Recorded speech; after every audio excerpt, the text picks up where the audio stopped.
चलिए atomic spectra, तो atomic spectra देखने के लिए अपन को देखना पड़ेगा सिलेक्शन रूल। सिलेक्शन रूल में सबसे पहले है डेल एन। एन का मतलब है सामने जो भी नंबर होगा, सामने जो भी नंबर होगा आपके, मतलब ये शेल का नंबर होगा, तो शेल के नंबर से कोई भी मतलब नहीं है, तो ये कोई भी चीज हो सकता है, डेल एन एनीथिंग। उसके बाद हम लोग देखेंगे लापोर्टे सिलेक्शन रूल। तो लापोर्टे सिलेक्शन रूल बोलता है कि जो एल का वैल्यू है उसमें क्या होना चाहिए, एक यूनिट से चेंज होना चाहिए, या एक कम या एक ज्यादा होना चाहिए, एक कम होना चाहिए या एक ज्यादा होना चाहिए। तो इसमें ये बोल रहा है डेल एल का वैल्यू प्लस माइनस 1 है, मतलब वो एस ऑर्बिटल से पी में जा सकता है, पी से डी में जा सकता है और डी से एफ में जा सकता है ना। ट्रांजिशन कहां से कहां हो सकता है, एक ऊपर या एक नीचे, मतलब एस से पी और पी से एस, ऐसे ही पी से डी या डी से पी, ऐसे डी से एफ या एफ से डी। ये ट्रांजिशन क्या होंगे, अलाउड होंगे, ये ट्रांजिशन क्या होंगे, अलाउड होंगे। और बोलता है जीरेट से अनजीरेट और अनजीरेट से जीरेट, ये ट्रांजिशन क्या होंगे भैया, ये अलाउड होंगे। ये ट्रांजिशन कैसे हैं, ये अलाउड ट्रांजिशन है। और ये जो ट्रांजिशन है जीरेट टू जीरेट और अनजीरेट टू अनजीरेट, ये ट्रांजिशन कैसे होंगे, फॉरबिडन ट्रांजिशन होंगे। कैसे ट्रांजिशन होंगे, ये फॉरबिडन ट्रांजिशन। अब देखो यहाँ पर एस ऑर्बिटल जीरेड होता है, ये अनजीरेड, ये जीरेड, ये अनजीरेड। देखो ये जीरेड होता है, सेंटर ऑफ सिमेट्री होती है, ये अनजीरेड होता है, ये जीरेड होता है, ये अनजीरेड। इसलिए जीरेड से अनजीरेड, अनजीरेड से जीरेड, जीरेड से अनजीरेड, ये ट्रांजिशन होता है। ठीक है। अब देखो अगर मैं डायरेक्ट एस से डी जाना चाहूं तो नहीं जा सकता, अगर पी से एफ जाना चाहूं तो नहीं जा सकता। क्यों, यहाँ पर लापोर्टे सिलेक्शन रूल बोल रहा है डेल एल के जो वैल्यू है, मतलब एल का वैल्यू है उसमें कितना चेंज होना चाहिए, प्लस माइनस 1, एक कम या एक ज्यादा चेंज होना चाहिए। अगला देखिएगा, ये दोनों हो गया लापोर्टे सिलेक्शन रूल, मतलब आप एस से पी, पी से डी, डी से एफ में जा सकते हैं। इस कंडीशन को देखते हुए हमको ये समझ आ रहा है कि भैया लापोर्टे ट्रांजिशन के मतलब सिलेक्शन रूल के हिसाब से डी डी ट्रांजिशन और एफ एफ ट्रांजिशन क्या होते हैं, फॉरबिडन होते हैं। डी डी ट्रांजिशन और एफ एफ जो ट्रांजिशन होते हैं वो कैसे होते हैं, फॉरबिडन होते हैं, मतलब वो अलाउड ट्रांजिशन नहीं होते। इसलिए डीडी ट्रांजिशन के कारण जो भी कलर आता है वो उसकी इंटेंसिटी क्या होती है, कम होती है। डीडी ट्रांजिशन के कारण जो कलर आ रहा है ना उसकी इंटेंसिटी क्या होगी, कम होगी। आगे देखिएगा, आगे देखते हैं हम लोग spin selection rule. Spin selection rule में जो total change in total spin बोलते हैं capital S, del capital S. तो change in total spin is equal to 0, that means transition between same spin multiplicity. तो कोई दो टर्म के बीच, जो दो टर्म के बीच ट्रांजिशन होगा उनकी स्पिन मल्टीप्लिसिटी क्या होनी चाहिए, सेम। एस का वैल्यू सेम रहेगा तो स्पिन मल्टीप्लिसिटी भी क्या रहेगी भाई, सेम रहेगी। जैसे कि मैंने आप लोगों को अभी टेस्ट में क्वेश्चन दिया था, मान लो ये 3f2 3d, तो ये दोनों की स्पिन मल्टीप्लिसिटी सेम है, इसलिए क्या रहेगा, ये अलाउड रहेगा। यही दिया था, क्वेश्चन दिया था ना। तो सेम स्पिन मल्टीप्लिसिटी के बीच जो ट्रांजिशन रहेगा वो क्या रहेगा, अलाउड रहेगा। अभी तक हम लोग 3 सिलेक्शन रूल पढ़ लिए हैं, 1 2 3, जिसमें से ये कोई सिलेक्शन रूल नहीं है। सामने में कुछ भी नंबर लगा हो हमको मतलब नहीं है, लेकिन हम क्या देखेंगे, स्पिन मल्टीप्लिसिटी सेम होना चाहिए। क्या होना चाहिए, स्पिन मल्टीप्लिसिटी सेम होना चाहिए।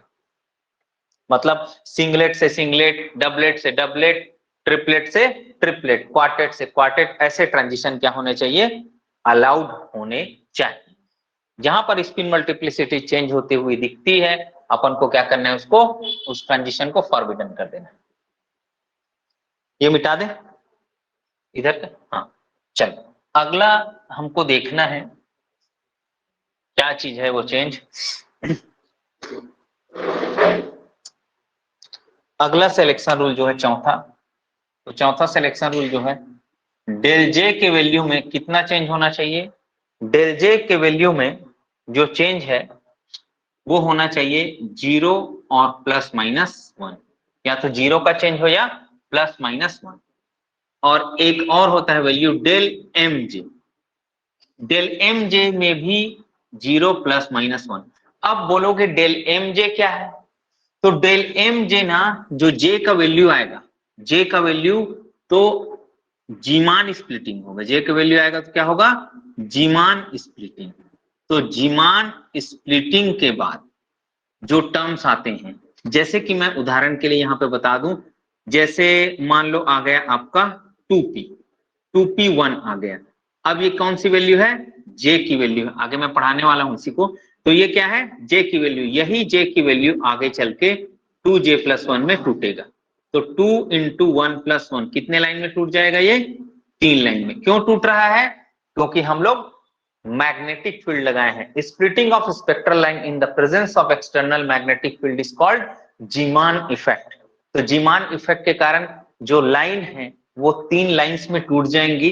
देखिएगा ध्यान से, तो ये इसी लाइन को क्या बोलेंगे हम लोग, 0, ये -1, ये +1। ये जो वैल्यूज है ना, ये किसकी वैल्यूज है भैया, एम जे की वैल्यू है। किसकी वैल्यू है, ये एम जे की वैल्यू। तो ये डेल एम जे में भी चेंजेस क्या होगा, 0 या +-1, 0 या +-1 का चेंजेस होना चाहिए। ठीक है,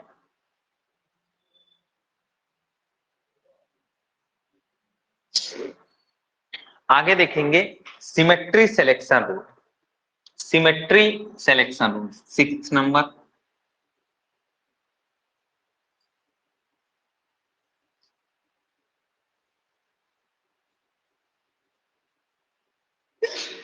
तो सिमेट्री सिलेक्शन रूल क्या बोलता है, सिग्मा से सिग्मा एंटीबॉन्डिंग, पाई से पाई एंटीबॉन्डिंग, ये ट्रांजिशन कैसे है भैया, अलाउड है।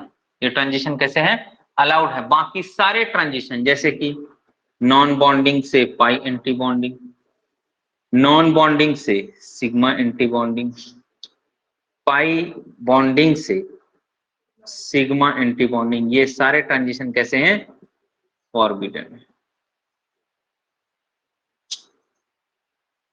ठीक है, सारे ट्रांजिशन कैसे हैं, फॉरबिडन।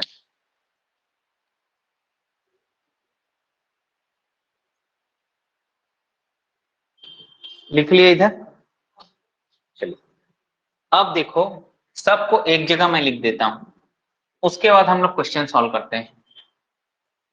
देखेंगे 2s+1, ये l है और ये है j। ठीक है, तो यहाँ पे क्या होना चाहिए, 2s+1 मतलब ये s क्या होना चाहिए, डेल s में चेंज क्या होना चाहिए, 0, या बोल दें स्पिन मल्टीप्लिसिटी क्या होना चाहिए, चेंज। सामने में यहाँ पर कुछ भी नंबर रहेगा, यहाँ पे कुछ भी दे देगा, ये क्या होना चाहिए, एनीथिंग, मतलब कुछ भी हो सकता है। और ये जो j है उसमें जो चेंज है वो क्या होना चाहिए, 0 या +-1। l में जो चेंज है, l में चेंज कितने का होगा, +-1 का, इसमें 0 +-1 का चेंज होगा। ठीक है, अब हम लोग क्वेश्चन लिखेंगे। क्वेश्चन क्या है ना। अब इन सब में सभी सिलेक्शन रूल क्या होना चाहिए, फॉलो होना चाहिए, तब ट्रांजिशन अलाउड होगा, अदरवाइज फॉरबिडन होगा। चलिए भाई, तो classify the following electronic transition into allowed और फॉरबिडन ट्रांजिशन। 2s½ से लेके 2d½ है ना, 2p½ से लेके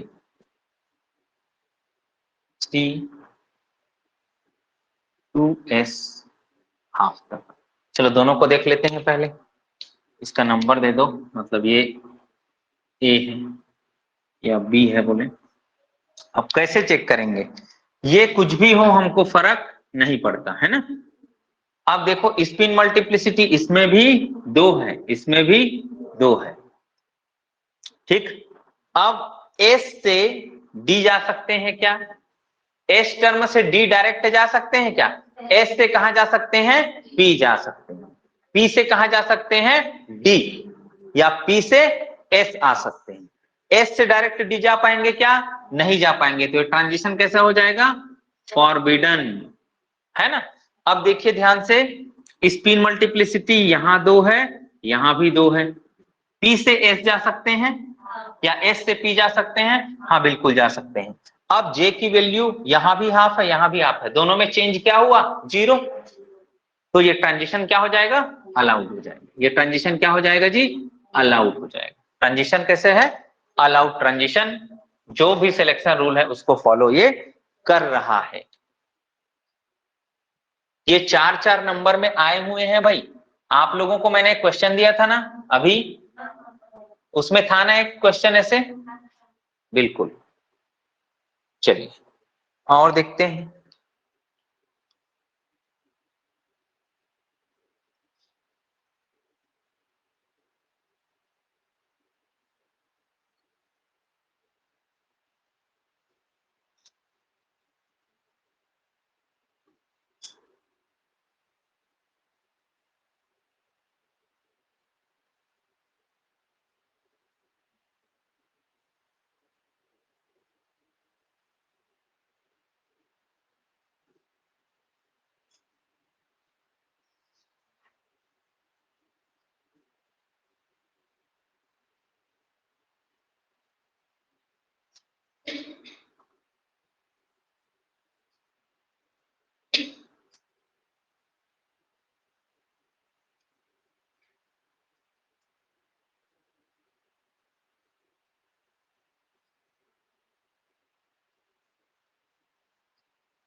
चलो ये क्वेश्चन हमको करने हैं।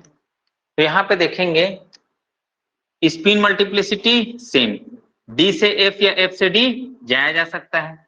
ये है 3/2 से हाफ, एक का डिफरेंस है, बिल्कुल अलाउड होगा ये। यहाँ पे देखेंगे स्पिन मल्टीप्लिसिटी 3 जा सकते हैं। एफ से जी, एफ से जी जा सकते हैं, ऐसे कर लिया करो, S P D F, F के बाद जी जाया जा सकता है। 3 से 3, एफ से जी अलाउड है।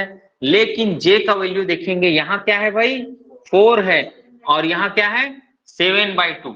मैच नहीं कर रहा है, जो चेंज है, चेंज मैच नहीं कर रहा है। ये 4 है और ये क्या है? 3.5 है ना। तो ये मैच नहीं कर रहा है भैया, क्या हो जाएगा? फॉरबिडन। अब देखिए 4s, 4 अलाउड। एस से डी डायरेक्ट जा सकते हैं क्या? नहीं जा सकते, यही कट जाएगा। 4 से 4, h से i जा सकते हैं, 7 से 6 जाया जा सकता है, बिल्कुल। क्या हो जाएगा? ट्रांजिशन अलाउड हो जाएगा। क्या हो जाएगा? अलाउड। देखेंगे हम लोग जीमान इफेक्ट।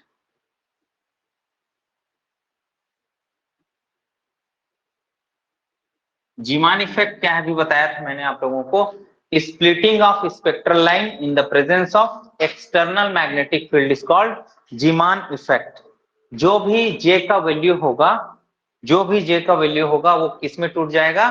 2j+1 में टूट जाएगा। जैसे कि मैं बोलूं, ये जे की वैल्यूज हैं जी, 0 1 2 3 एंड, ठीक है, जो भी है। तो ये जो एनर्जी सब लेवल है, ये सब लेवल कैसे, कितने बनेंगे? इतने बनेंगे। कितने? 2j+1। तो इसका कितना हो जाएगा? 1 सब लेवल, इसका 3 और इसका 5 और 3 2 6 7, है ना। अब ये types of sub level, types of sub level, ये सब लेवल कैसे कैसे टाइप के बनेंगे? एक ही सब लेवल होगा, क्या होगा? 0। 3 सब लेवल तो क्या हो जाएगा? -1 0 और +1। 5 सब लेवल तो -2 -1 0 +1 और +2।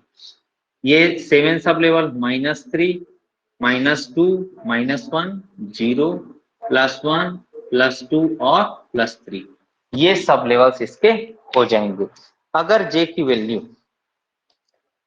वैल्यू मान लो ऐसे आ गया भैया, ये 3/2 दे दिया यार, 3/2 दे दिया, कोई दिक्कत नहीं, इसे निकाल लेना ना, 2 × j +1, ये कितना हो जाएगा, 4 हो जाएगा। 4 एनर्जी लेवल इसके हैं, 3/2 के 4 एनर्जी लेवल में बांटना है।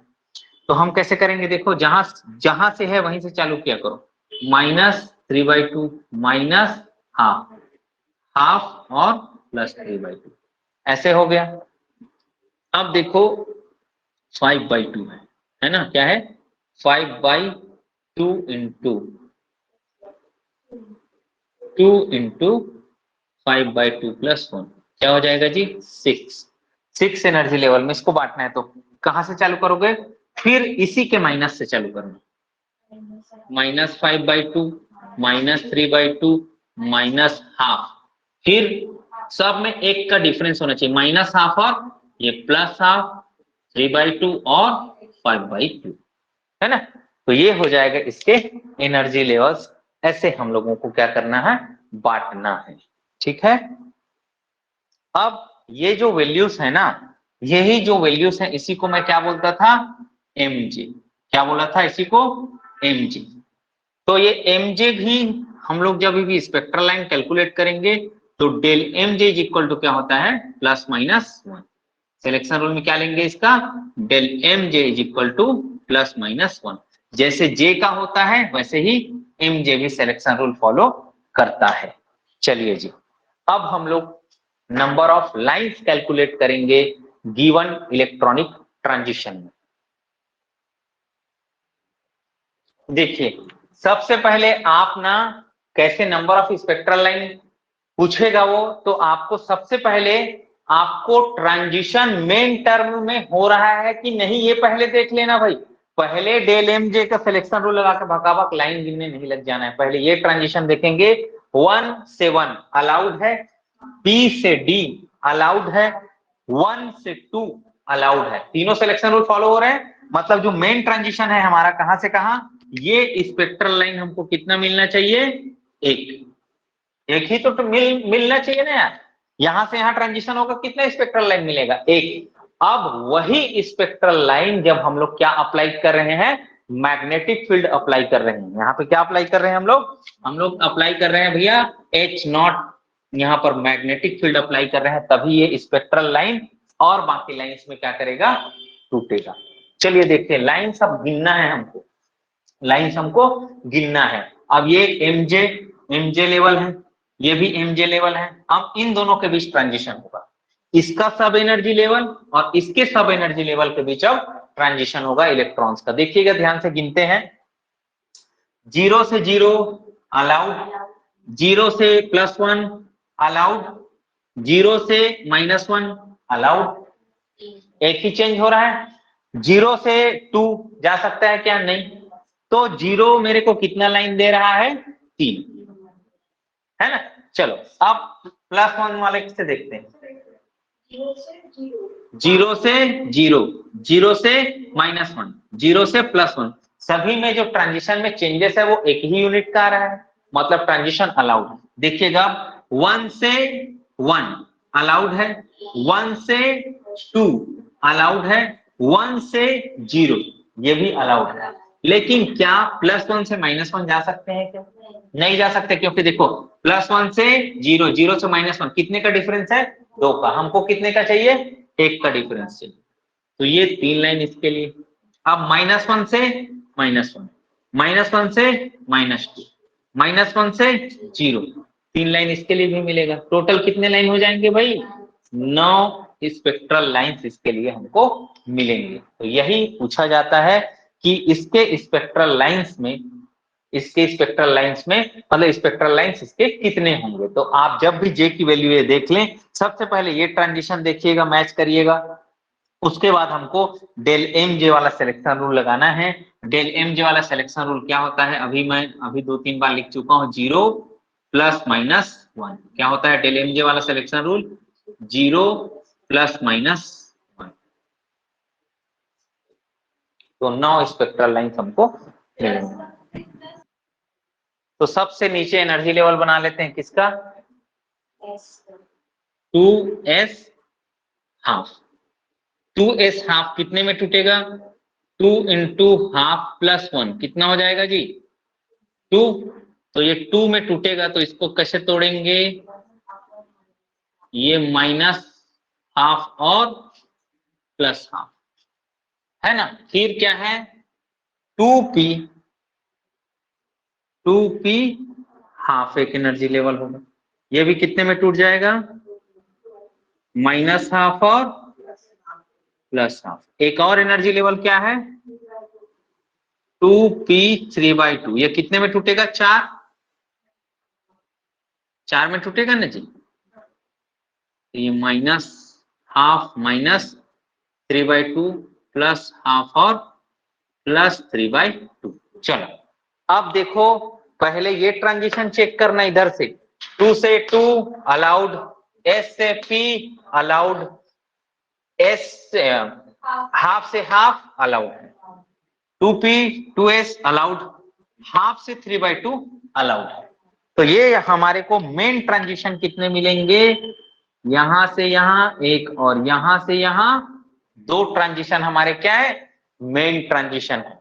तो आपको ये भी पूछ सकता है बेवकूफ बनाने के लिए, number of spectral line in the absence of magnetic field, है ना। इधर का नहीं पूछ के वो उल्टा पूछ लेगा, क्योंकि हमको पढ़ने के बाद लगता है कि हमें सब चीज आता है, तो वो तुमको एक स्टेप नीचे गिरा के पूछ देगा, वहीं पे आदमी गिर जाता है, ठीक है ना। वहीं पे चांसेस भाई क्या लिखेगा वो, after Zeeman effect this following transition gives 10 spectral lines, then find out the spectral line in the absence of magnetic field. अब क्वेश्चन हो जाएगा पूरा brainstorming, absence of magnetic field क्या आता है। हमारे माइंड में जीवन ईमान कुछ नहीं चलता, हमारे माइंड में ये चलता है जे की वैल्यू आती है, उसी को तोड़ते हैं और नंबर ऑफ लाइंस गिन लेते हैं, उस समय हमारा कॉन्सेप्ट मर जाता है। ठीक, तो आपको भैया एक लेवल पीछे भी सोचना है कि हमको अगर वो नंबर ऑफ स्पेक्ट्रल लाइन दे दे और ये ट्रांजिशन दे दे रहा है, तो हमको बेसिक ट्रांजिशन भी आने चाहिए। तो बेसिक ट्रांजिशन हमारा कितना आएगा भाई, 2 आएगा, यहां से यहां, यहां से यहां, ठीक है। चलिए अब एक एक करके गिनते हैं। हाँ भाई, अब ये दोनों ट्रांजिशन अराइज हुए हैं ना, वो यहां से अराइज हुए हैं, आप यहां से यहां ट्रांजिशन नहीं कराएंगे कभी भी, अलाउड ही नहीं है भाई। मतलब आपका जो ट्रांजिशन ये मैं बोल रहा हूं ना, ये 2p से 2p हाफ 3/2 ये अलाउड नहीं है। आपका ट्रांजिशन ऑलवेज अराइज होगा कहां से, 2s हाफ से। आपका ट्रांजिशन अराइज होगा कहां से, 2s हाफ से अराइज होगा। चलिए गिनते हैं भाई, इधर देखो ध्यान से, माइनस हाफ से minus half allowed, minus half से minus half allowed, minus half से प्लस हाफ अलाउड, है ना। कितना लाइन हो गया इसके लिए, 2। इधर देखो फिर वही, प्लस हाफ से minus half allowed, minus half से प्लस हाफ अलाउड, मतलब माइनस से माइनस, माइनस से प्लस, इसी का तो उल्टा है, प्लस से प्लस और प्लस से माइनस। कितना लाइन हो गया टोटल, 4 लाइन। मतलब इन दोनों के बीच ट्रांजिशन से मेरे को कितने लाइन मिल गए, 4 लाइन। किससे, ऐसे खींच लेना, ऐसे लिख लेना, यहां से यहां ट्रांजिशन का 4 लाइन मिल गया। चलो अब ऊपर वाले से देखते हैं, माइनस हाफ से minus half allowed, minus half से माइनस 3/2 अलाउड, एक का चेंज आ रहा है, माइनस हाफ से प्लस हाफ ये भी अलाउड। कितने लाइन मिल गया, एक के लिए 3 मिल गया यार। इसके लिए अब प्लस हाफ से plus half allowed, plus half से प्लस 3/2 अलाउड, प्लस हाफ से माइनस हाफ अलाउड। इसके लिए भी कितना लाइन मिल गया, 3। जोड़ लो यार, कितने लाइन मिलेंगे, 10 लाइन्स आपको मिलेंगे। कितने लाइन्स, 10 लाइन्स आपको मिलेंगे। तो स्टार इफेक्ट क्या है, स्टार के इफेक्ट क्या बोलता है, splitting of spectral line, splitting of spectral line in the presence of external electric field is called Stark effect. तो स्टार्क इफेक्ट यहां पर हम लोग नहीं पढ़ेंगे, हम लोग ये पढ़ना चाह रहे हैं कि जीमान इफेक्ट क्या होता है, सिमेट्रिकल होता है, लेकिन स्टार्क इफेक्ट सिमेट्रिकल नहीं होता है। सिमेट्रिकल और अनसिमेट्रिकल का मतलब क्या है यहाँ पे देखो, सिमेट्रिकल में जो स्प्लिटिंग आ रही है वो बिल्कुल बराबर है, लेकिन स्टार्क इफेक्ट में किसी एनर्जी लेवल पे ज्यादा इफेक्ट पड़ता है इलेक्ट्रिक फील्ड का, किसी पे नहीं पड़ता है। वो डिपेंड करता है मॉलिक्यूल का स्ट्रक्चर कैसे है ना, मॉलिक्यूल का स्ट्रक्चर कैसे है। जैसे कि हम लोग क्वाड्रुपोल एनक्यूआर पढ़ते हैं ना, एनक्यूआर न्यूक्लियर क्वाड्रुपोल रेजोनेंस, तो वहां पर क्वाड्रुपोल जो बन रहा है, क्वाड्रुपोल मतलब क्या होता है, चार पोलों का बनना। तो क्वाड्रुपोल का बनना किस पे डिपेंड करता है, मॉलिक्यूल के इलेक्ट्रिक फील्ड ग्रेडियंट पे डिपेंड करता है ना, मॉलिक्यूल के इलेक्ट्रिक फील्ड ग्रेडियंट पे डिपेंड करता है, वहां पे स्टार्क इफेक्ट प्रोनाउंस्ड होता है। ठीक है, मतलब इलेक्ट्रिक फील्ड क्या इफेक्ट डालता है डाइपोल पे। ठीक, यहाँ पे हम लोग कुछ ऐसे नहीं पढ़ने वाले, लेकिन आपको ये पता होना चाहिए कि स्टार्क इफेक्ट मतलब splitting of spectral line in the presence of external electric field is called stark effect. Splitting of spectral line in the presence of external magnetic field is called Zeeman effect. ठीक है, चलिए अब आगे देखते हैं difference between fine and hyper fine spectra, है कि नहीं, लिखा है ना।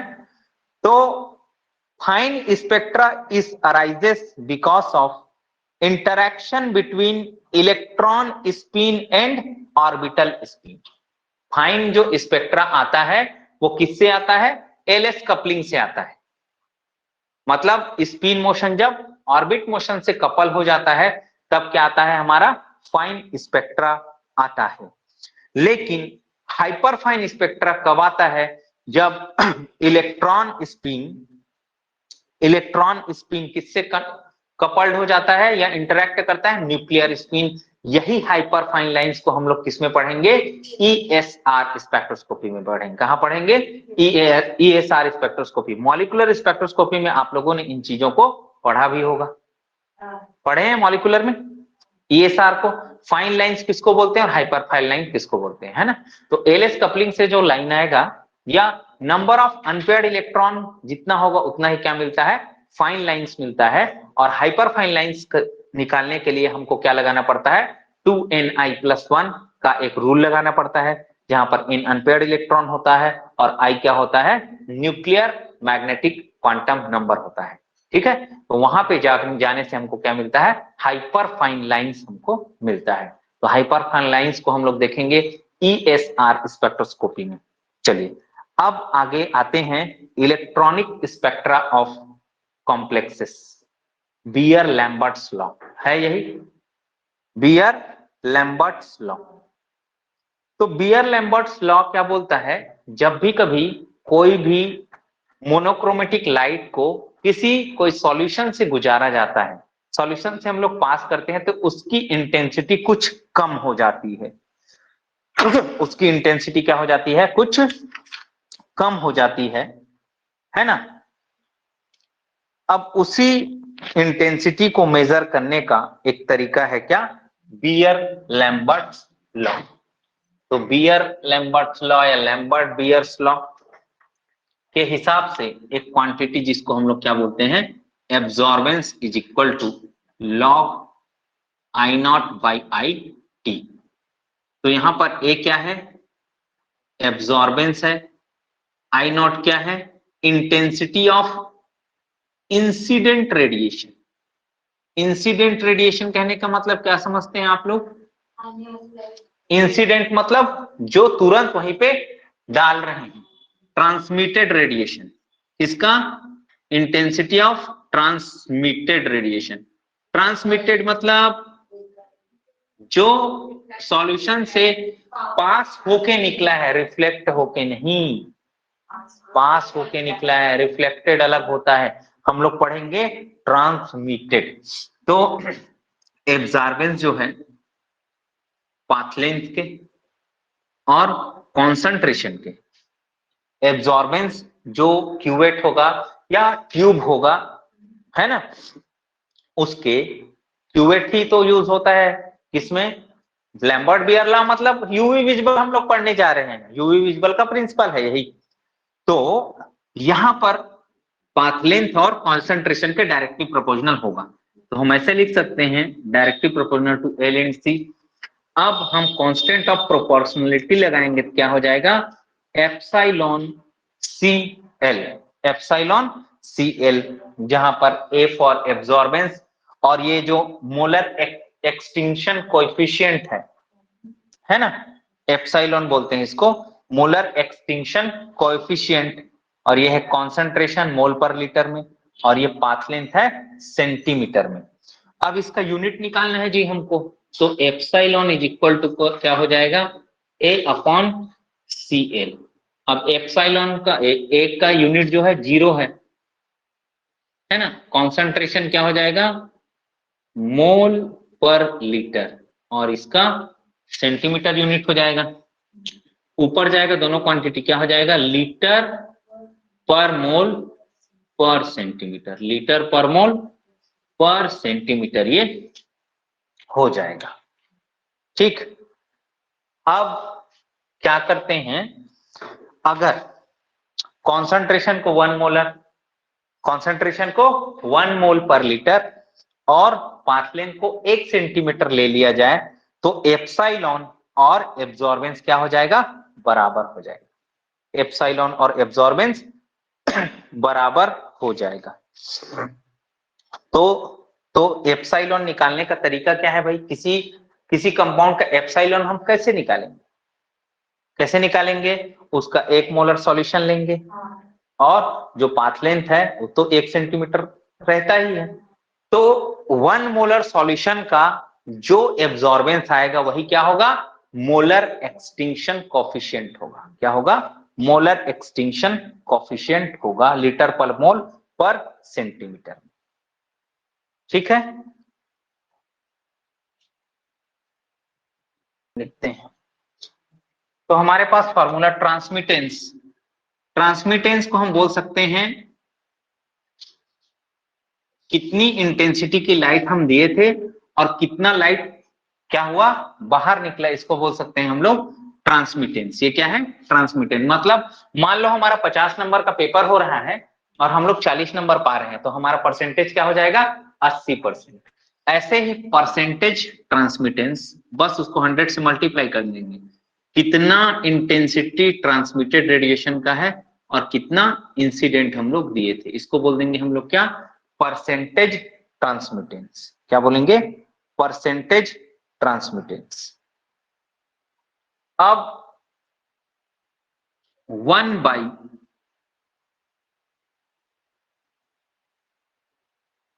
log 1 by T is equal to क्या हो जाता है जी, माइनस लॉग टी, क्या हो जाता है, माइनस लॉग टी। इसी को देखो, log 1 बाई टी को हम लोग क्या लिख सकते हैं, 1 by I T upon I not.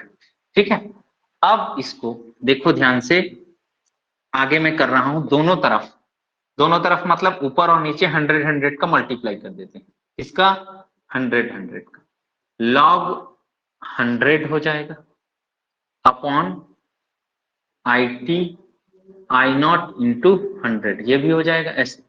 अब log है जी, log log m by log n है, तो क्या हो जाता है, log, हाँ गुड, ठीक, अब क्या हो जाएगा,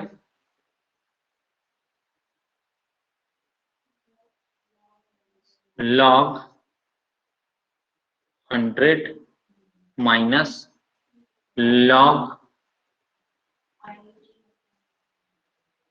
आई नॉट इंटू 100।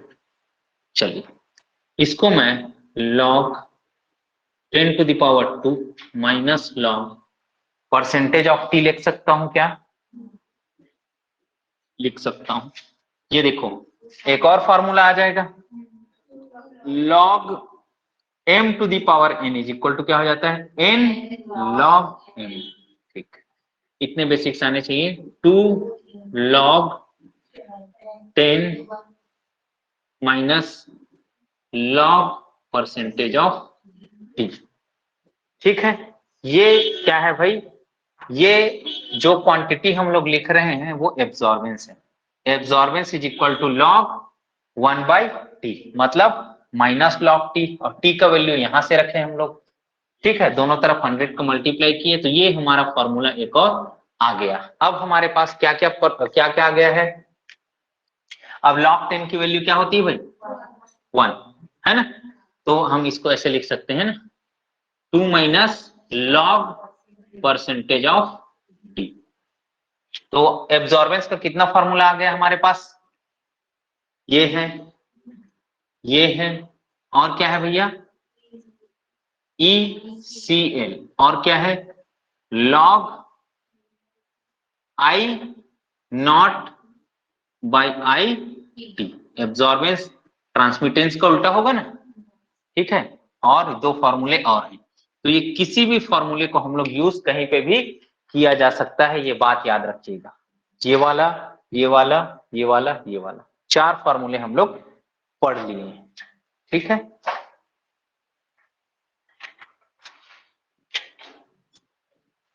चलिए और कुछ चीजें देख लेते हैं।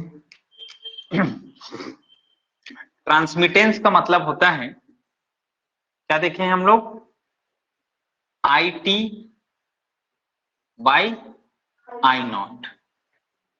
इसी को हम लोग 10 के नेगेटिव पावर में क्या बोल सकते हैं, एब्जॉर्बेंस बोल सकते हैं। 10 के नेगेटिव पावर में क्या बोल सकते हैं इसको, एब्जॉर्बेंस। और हम लोग एब्जॉर्बेंस को क्या बोल सकते हैं, एप्सिलॉन सीएल। क्या बोल सकते हैं, एप्सिलॉन सीएल। कभी कभी दो एब्जॉर्बेंस के रेशियो निकालने का हमको मौका मिलता है, तो ये ELC मतलब epsilon LC 1 divided by epsilon CL divided by 2। ठीक है, ये अब इसी को और एक फॉर्मूले में आप लोग एब्जॉर्बेंस का रख सकते हो। A/2 है तो log I nought by IT 1 और log I nought by IT 2। ठीक है, चलो, और absorbance is equal to A1 A2 minus log T1 divided by minus log T2 भी होता है। ठीक है, तो ये फॉर्मूले हैं जिसको हम लोग यूज कर सकते हैं और फर्दर, है ना।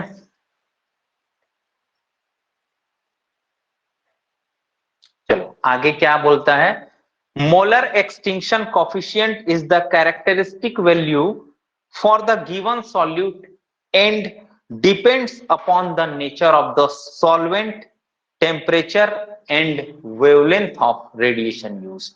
मतलब एक टाइप से पर्टिकुलर कंपाउंड का मोलर एक्सटिंक्शन कोफिशिएंट जो है फिक्स्ड रहेगा, वो डिपेंड करेगा उस सॉल्वेंट के या उस कंपाउंड के नेचर पे, वेवलेंथ ऑफ लाइट यूज्ड उस पे डिपेंड करेगा, और वहां के इन्वायरमेंट के टेम्परेचर पे डिपेंड करेगा।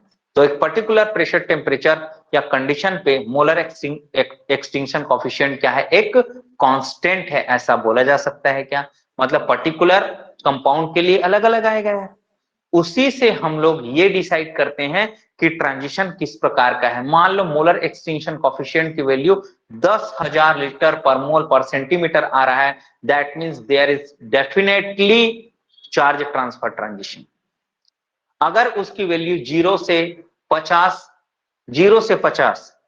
लीटर पर मोल पर सेंटीमीटर के बीच आ रहा है, मतलब वहां पर फिक्स है, क्या आएगा, लपोटे फॉरबिडन ट्रांजिशन होगा। लपोटे फॉरबिडन ट्रांजिशन होगा, बहुत कम मोलर एक्सटिंक्शन कोफिशिएंट आ रहा है उसका, है ना। ऐसे ही जब वैल्यू थोड़ा इन बिटवीन रहेगा 100 से 500 या 200 से 500, तो हम समझेंगे कि लपोटे फॉरबिडन है, लेकिन स्पिन अलाउड ट्रांजिशन है। अभी पढ़ाऊंगा मैं आगे।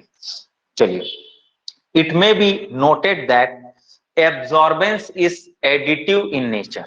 एब्जॉर्बेंस क्या है? एडिटिव है, मल्टीप्लिकेटिव नहीं है भाई, एडिटिव है। मतलब मैं बोलूंगा जो पाथ लेंथ है हम बढ़ाते जाएंगे, मतलब एक जगह से गुजारे फिर उतने लेंथ के, फिर उतने, फिर उतने, फिर उतने, ऐसे हम लोग नंबर ऑफ सेल ऐसे जोड़ते जाएंगे। जैसे क्यूवेट होता है ना, एक क्यूवेट को डालते हैं हम लोग यूवी के स्पेक्ट्रम में, हम लगातार 4 क्यूवेट को डाल रहे हैं, एक के बाद एक के बाद एक के बाद एक के बाद एक। तो एब्जॉर्बेंस सबका क्या होगा? एड होते जाएगा, A1 plus A2 plus A3 plus so on.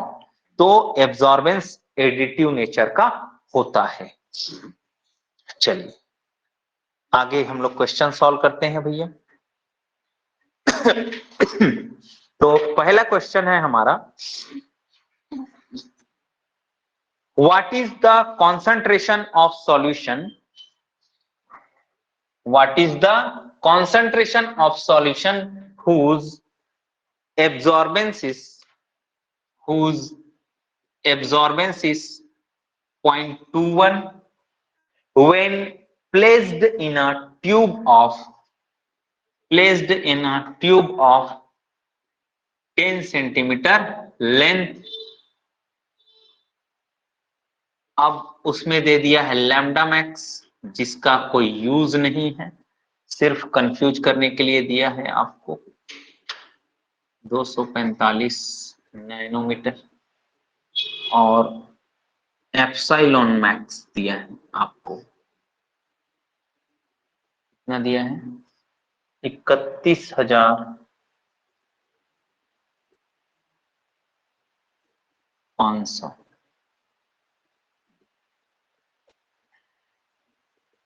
ये कैपिटल एम का इनवर्स समझते हो ना?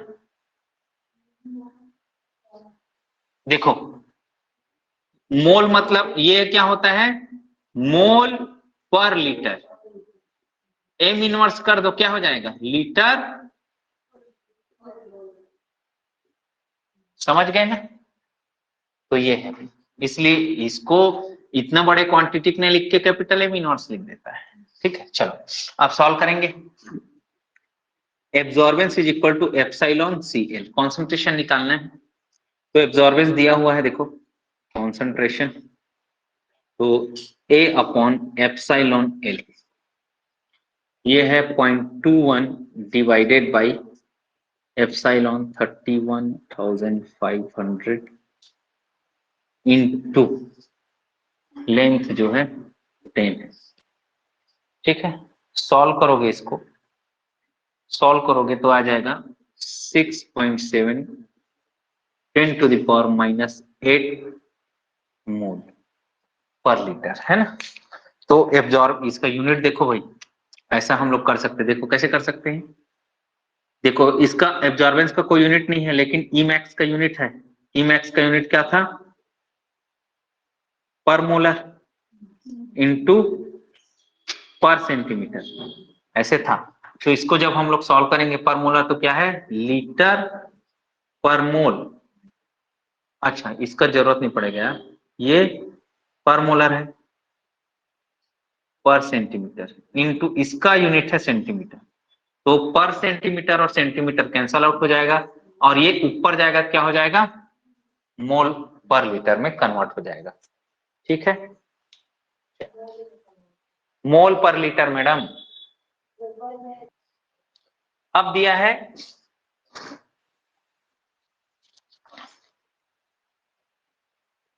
परसेंटेज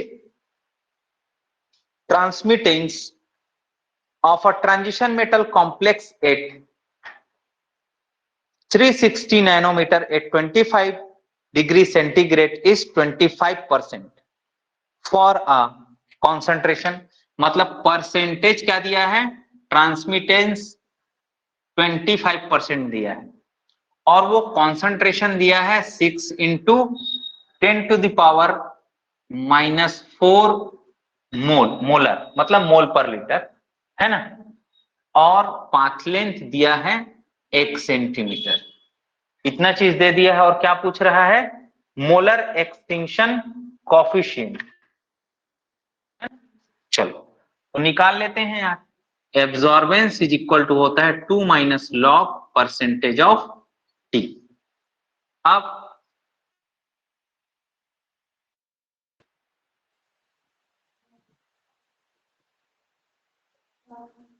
ठीक है, वैल्यूज को रखे हैं।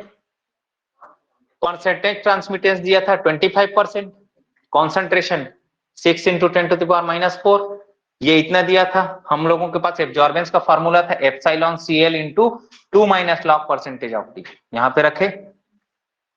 अब यहाँ पे रखने के बाद सारे वैल्यू को रख दिए, इसकी वैल्यू रख दिए। अब log 5 to the power 2 log 5 values को रखे, सॉल्व किए, कितना आ जाएगा 1000। चलो आगे देखो question. A monochromatic radiation is incident on in a solution of 5 into 10⁻⁻² molar solution. इतने कॉन्सेंट्रेशन में फटाफट जो चीजें आपको समझ आती है उसको ना तुरंत लिखते जाए न्यूमेरिकल बनाने के लिए। कॉन्सेंट्रेशन कितना दिया है 5 इंटू 10⁻⁻² या 0.05 मोलर या मोल पर लीटर, है ना। An absorbing substance and the intensity of radiation is reduced of its initial value। Intensity कितना रिड्यूस हो गया है भैया, इनिशियल वैल्यू का 1/4। तो इंटेंसिटी रिड्यूस हो गया है ट्रांसमिटेड का इनिशियल से कितना, इनिशियल इंटेंसिटी कितने से, पहले इतना था और कितना हो गया अब 1/4 हो गया है। तो इसको ये चीज मल्टीप्लाई हो जाएगा इससे।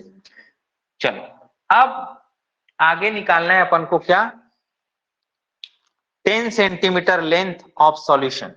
अब जो लेंथ है 10 सेंटीमीटर है।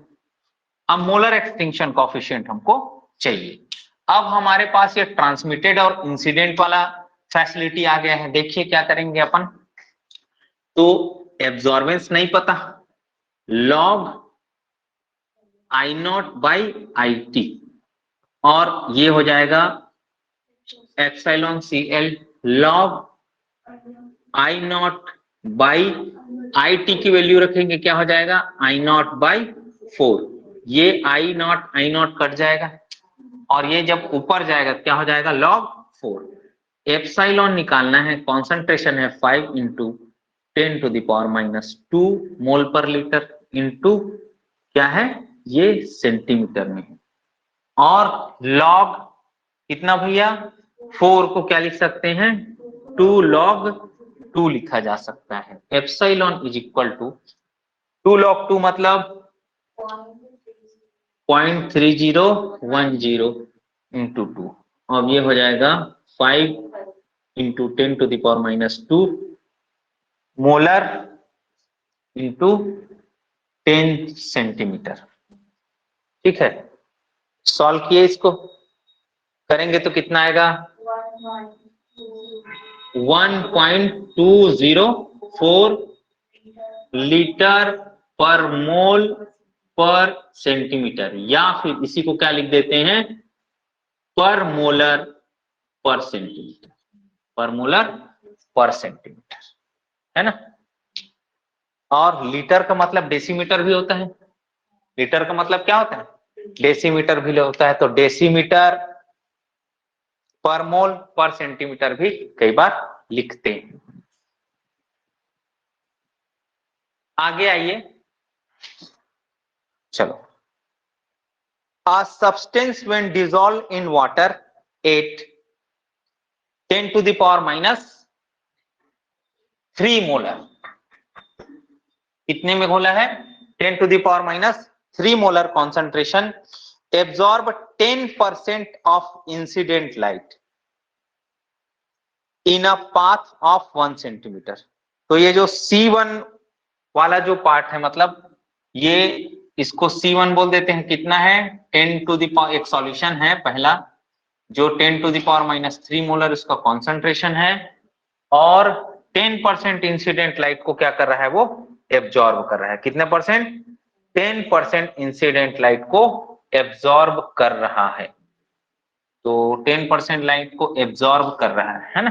ठीक है, अब और क्या दिया है, पाथ लेंथ 1 सेंटीमीटर है। What should be the concentration of solution in order to absorb 90% of radiation? तो उस कंडीशन में सॉल्यूशन का कॉन्सेंट्रेशन क्या होना चाहिए ये बोल रहा है। चलो, सॉल्यूशन का कॉन्सेंट्रेशन क्या होना चाहिए ये बोल रहा है। तो अपन को भैया अपन को एक फॉर्मूला लगाना पड़ेगा यहां पर, A1/A2। A1/A2 में क्या लगाएंगे, एप्सिलॉन CL L1 नहीं, L को चेंज नहीं करेंगे, कॉन्सेंट्रेशन को बस चेंज करेंगे, E C1 कर देते हैं इसको C2। तो यहाँ पे क्या कट जाएगा, एप्सिलॉन एप्सिलॉन L और L ये सब सेम रखना है बोल रहा है। पहले का कॉन्सेंट्रेशन अपन को मिला हुआ है 10⁻³ मोलर। C2 अपन को क्या करना है चाहिए। A1 क्या है, A1 मतलब 2 - log परसेंटेज ऑफ T, और A2 भी T1 मतलब, और ये क्या है log परसेंटेज ऑफ T2। ठीक है, अब A1 में परसेंटेज T, A1 में परसेंटेज T मतलब क्या हो जाएगा, 10% रेडिएशन को क्या कर रहा था, एब्जॉर्ब कर रहा था। तो परसेंटेज ऑफ ट्रांसमिशन कितना हो जाएगा, 90%। क्या हो जाएगा, 90%। तो देखो भैया 2 - log 90, और इसका क्या हो जाएगा, ये 90% को क्या करना चाहिए, बाहर करना चाहिए बोला है ना। तो सॉरी 90% को एब्जॉर्ब करना चाहिए बोला है, तो क्या हो जाइए 10%। अब 10⁻³ मोलर और ये C2। अब सॉल्व करेंगे, आ जाएगा। कैसे सॉल्व करेंगे भैया, कैसे सॉल्व करेंगे इसको, log 90 और log 10 तो हो जाएगा, log 90 कैसे सॉल्व करेंगे, 9 × 10 कर सकते हैं, है ना। हाँ, तो ऐसे करके आप लोग सॉल्व कर लेना इसको, मतलब ये बहुत बड़ा कठिन चीज नहीं है। देखो log क्या कर लेंगे, 9 × 10 कर लेंगे, है ना।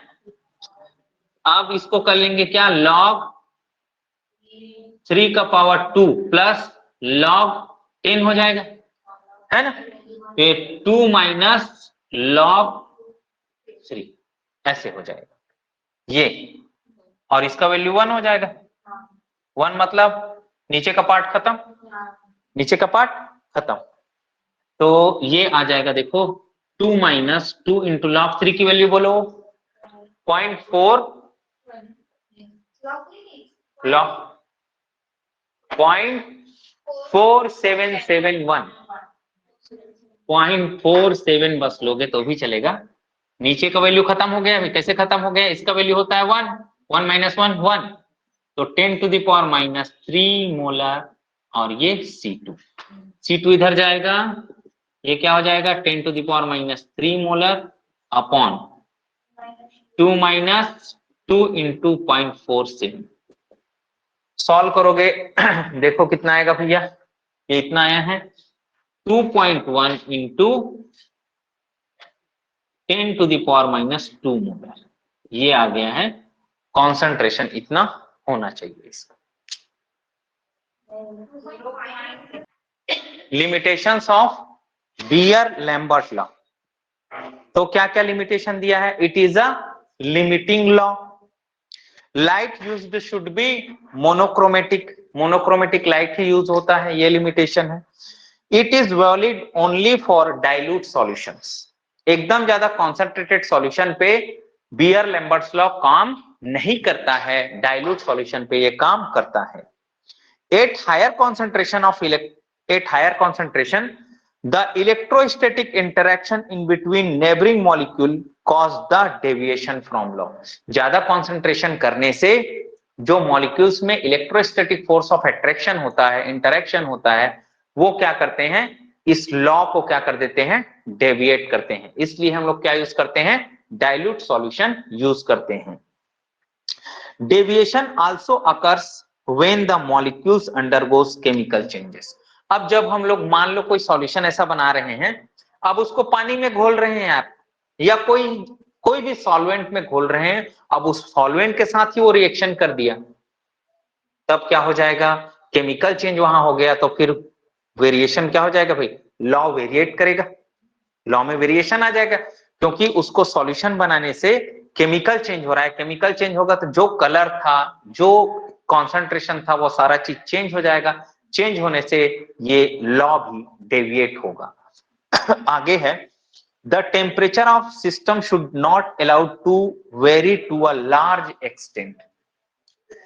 लार्ज एक्सटेंट कहने का मतलब ये है, हम लोग टेम्परेचर को बहुत ज्यादा वेरी नहीं कर सकते। जैसे कि हम लोग नॉर्मल यूवी विजिबल स्पेक्ट्रोस्कोपी में हम लोग टेम्परेचर रेंज को 0 to 50 डिग्री सेंटीग्रेड मॉडरेट हम लोग चेंज कर सकते हैं by using Peltier instrument. Peltier एक इंस्ट्रूमेंट होता है जो किससे जुड़ा होता है, यूवी विजिबल स्पेक्ट्रोस्कोपी से आजकल, और उसको आप टेम्परेचर अगर सेट करेंगे तो टेम्परेचर आप 0 डिग्री अचीव करने के लिए आपको मतलब थोड़ा टाइम लगेगा, फिर 10 डिग्री, 20 डिग्री, 30, 40, 50, ऐसे आप रिएक्शन को पर्टिकुलर टेम्परेचर पे प्रोग्राम्ड करके आप परफॉर्म कर सकते हैं। लेकिन आप करें एक रिएक्शन को 100 डिग्री, 200 डिग्री, ऐसा टेम्परेचर हम इस यूवी विजिबल स्पेक्ट्रोस्कोपी में नहीं अचीव कर सकते, क्योंकि उस टेम्परेचर पे कहीं न कहीं मॉलिक्यूल डिकम्पोज होने लगेगा, मॉलिक्यूल्स में केमिकल रिएक्शंस होने लगेंगे।